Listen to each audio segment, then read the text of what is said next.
मेरा नाम सुरेश है। आज भी वो रात याद आती है तो रोंगटे खड़े हो जाते हैं। शहर से थोड़ा दूर हमारी एक पुरानी कॉलोनी थी। मैं अपनी पत्नी कमला और 12 साल की बेटी रिया के साथ कॉलोनी के आखिरी मकान में रहता था।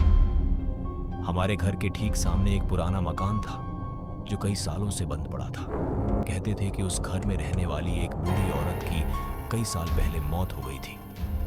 लेकिन अजीब बात यह थी कि उसकी मौत के बाद भी हर रात ठीक 12 बजे उस बंद मकान के अंदर से घंटी बजती थी। एक बार, फिर दूसरी बार और तीसरी बार घंटी बजते ही पूरा मोहल्ला बिल्कुल शांत हो जाता था।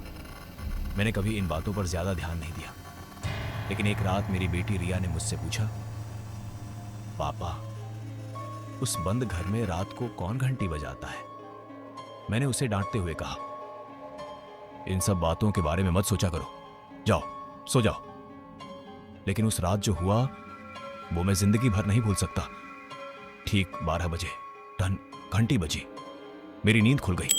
कुछ सेकंड बाद टन दूसरी बार घंटी बजी। मैं उठकर बैठ ही रहा था कि रिया के कमरे की खिड़की खुलने की आवाज आई।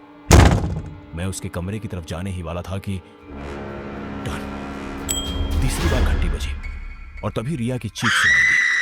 मैं भागकर उसके कमरे में पहुंचा। रिया खिड़की के पास खड़ी थी और बुरी तरह कांप रही थी।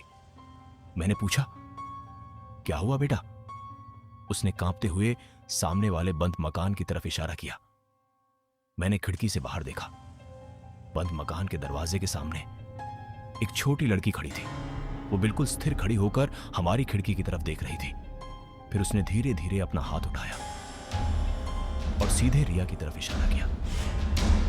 मैंने तुरंत खिड़की बंद कर दी।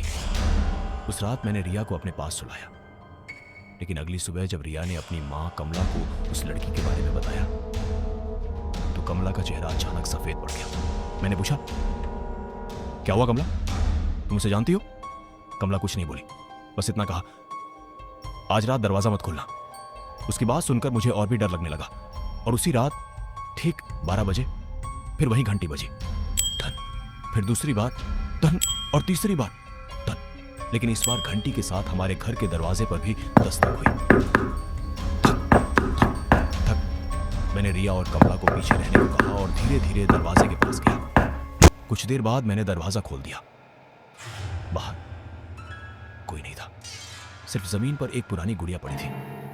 मैंने झुककर गुड़िया उठाई ही थी कि पीछे से रिया की आवाज आई, पापा, ये गुड़िया तो मेरे कमरे में थी। मैंने पलट कर रिया को देखा। उसके हाथ में बिल्कुल वैसी ही एक गुड़िया थी। मेरे हाथ पैर ठंडे पड़ गए।